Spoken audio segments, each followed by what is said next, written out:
एक समय की बात है। एक राज्य में एक प्रतापी राजा राज करता था। एक दिन उसके दरबार में एक विदेशी आगंतुक आया और उसने राजा को एक सुंदर पत्थर उपहार में दिया। राजा वह पत्थर देख बहुत प्रसन्न हुआ।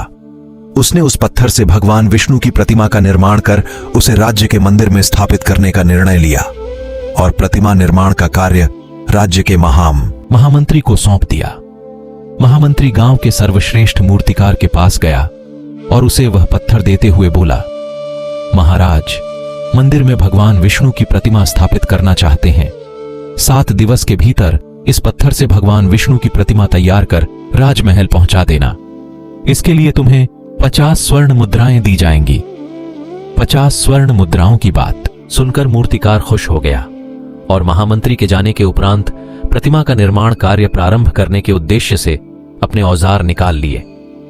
अपने औजारों में से उसने एक हथौड़ा लिया और पत्थर तोड़ने के लिए उस पर हथौड़े से वार करने लगा, किंतु पत्थर जस का तस रहा। मूर्तिकार ने हथौड़े के कई वार पत्थर पर किए, किंतु पत्थर नहीं टूटा।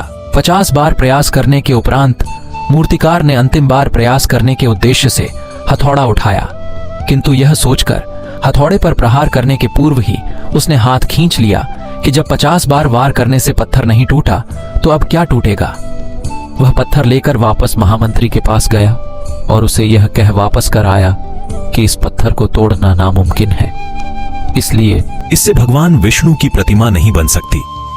महामंत्री को राजा का आदेश हर स्थिति में पूर्ण करना था, इसलिए उसने भगवान विष्णु की प्रतिमा निर्मित करने का कार्य गांव के एक साधारण से मूर्तिकार को सौंप दिया।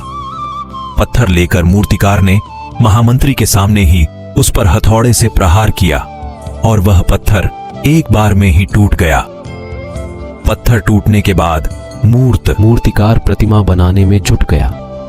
इधर महामंत्री सोचने लगा कि काश पहले मूर्तिकार ने एक अंतिम प्रयास और किया होता तो सफल हो गया होता और 50 स्वर्ण मुद्राओं का हकदार बनता।